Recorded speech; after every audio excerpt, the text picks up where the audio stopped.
हमारे देश हिंदुस्तान के 40% सीएम ऐसे हैं जिनके ऊपर क्रिमिनल चार्जेस लगे हैं। एक डेटा जो है एक ऑर्गेनाइजेशन द्वारा जो है वो रिवील किया गया है। उसके बाद ये बताया गया है कि हिंदुस्तान में टोटल 40% सीएम ऐसे हैं, मुख्यमंत्री ऐसे हैं जिनके ऊपर जो है क्रिमिनल चार्जेस हैं, अलग अलग जो है उनके ऊपर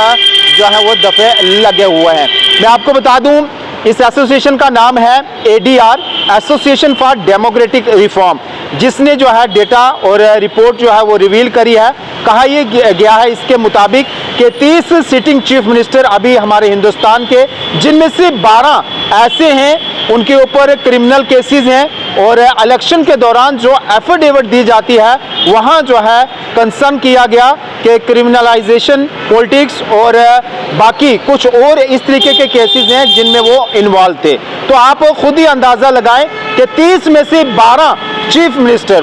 12 मुख्यमंत्री पूरे हिंदुस्तान के ऐसे हैं जिनके ऊपर जो है वो केसेस हैं, जिनके ऊपर एलिगेशंस हैं, जिनके ऊपर इस तरीके के वाक़ात हैं, लेकिन उसके बावजूद भी वो लोगों की सरबराही कर रहे हैं। वो उस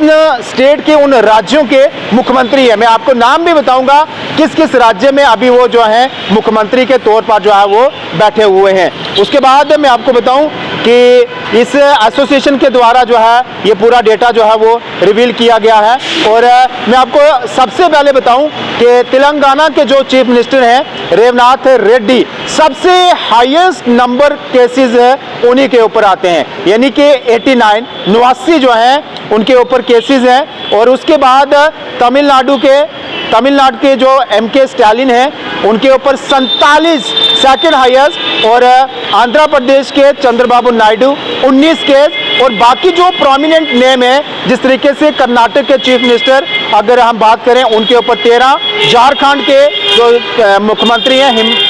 हेमंत सोरेन उनके ऊपर 5, और महाराष्ट्र के चीफ मिनिस्टर देवेंद्र फडणवीस उनके ऊपर भी जो है वो इस तरीके के केसेस हैं, चार्जेस हैं। बाकी हम अगर बात करें हिमाचल प्रदेश के चीफ मिनिस्टर की, उनके ऊपर भी जो है 4 केसेस हैं, और केरल के जो चीफ मिनिस्टर हैं उनके ऊपर 2, और पंजाब के जो मुख्यमंत्री हैं भगवंत मान, इनके ऊपर 1 केसेस जो है वो अभी तक जो है वो लगा है। तो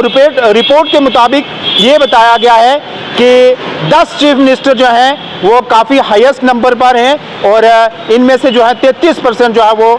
बाकी जो हैं जिनके ऊपर serious allegation, serious criminal charge, जिनकी जो है इन्वॉल्वमेंट है इन ऐसे जो है केसेस के ऊपर। अब मैं आपको बताऊं कि जो बाकी 33% जो चीफ मिनिस्टर हैं उनमें से 10 ऐसे हैं जिनके ऊपर मर्डर केस भी हैं, ब्राइबरी केसेस भी हैं, किडनैपिंग केसेस भी हैं, क्रिमिनल भी हैं। ये तमाम चीज़ें जो हैं इनके ऊपर जो है वो अभी मौजूद हैं। तो ये एक डेटा आया है, और डेटा के मुताबिक हम आप तक ये जो है वो साझा कर रहे हैं डिटेल, और इसमें साफ तौर पर ये लिखा हुआ है कि हिंदुस्तान के 40% मुख्यमंत्री अलग अलग राज्यों के, जिस तरीके से मैंने नाम भी बताए, इनके ऊपर इतने एलिगेशन है, मतलब किसी ने मर्डर भी करा है, उस केसेस में भी इन्वॉल्व हैं, ब्राइबरी में, किडनैपिंग में, और भी बहुत सारे हैं। तो इनमें जो है वो इन्वॉल्व हैं, और ये एसोसिएशन है ADR, association for democratic reform, इसके मुताबिक जो है वो डेटा रिवील किया गया है। तो आप इससे अंदाज़ा लगा सकते हैं, जब इन लोगों के ऊपर इस तरीके के केसेस हैं, इस तरीके के चार्जेस हैं, लोगों की नुमाइंदगी कर रहे हैं, लोगों के जो है वो सरबराह बने हुए हैं, और उस राज्य के सबसे बड़ी पोस्ट पर बैठे हुए हैं, सबसे बड़ी कुर्सी पर बैठे हुए हैं, लेकिन क्या वो इस तरीके के लोगों के अच्छे से काम कर पा रहे होंगे? क्योंकि इस तरीके से एलिगेशन, इस तरीके के केसेस उनके ऊपर चल रहे हैं, तो फिर आप खुद ही अंदाज़ा लगाएं कि किस तरीके के जो है वो काम कर रहे होंगे। तो ये अभी तक की जानकारी है, और हमारे जम्मू कश्मीर से किसी का नाम नहीं है, चाहे इससे पहले के भी जो है वो रह रहे हों चीफ मिनिस्टर, उनका अभी कोई नाम नहीं है। लेकिन ये मैंने आपको बताए जो 12 मुख्यमंत्री हैं ये सिटिंग CM है, मुख्यमंत्री अलग अलग राज्यों में इनकी जो है वो सरकार है, मुख्यमंत्री है, CM है, कुर्सी पर बैठे हैं, लेकिन फिर उसके बावजूद भी इनके ऊपर जो है इतने केसेस जो है वो चल रहे हैं। धन्यवाद।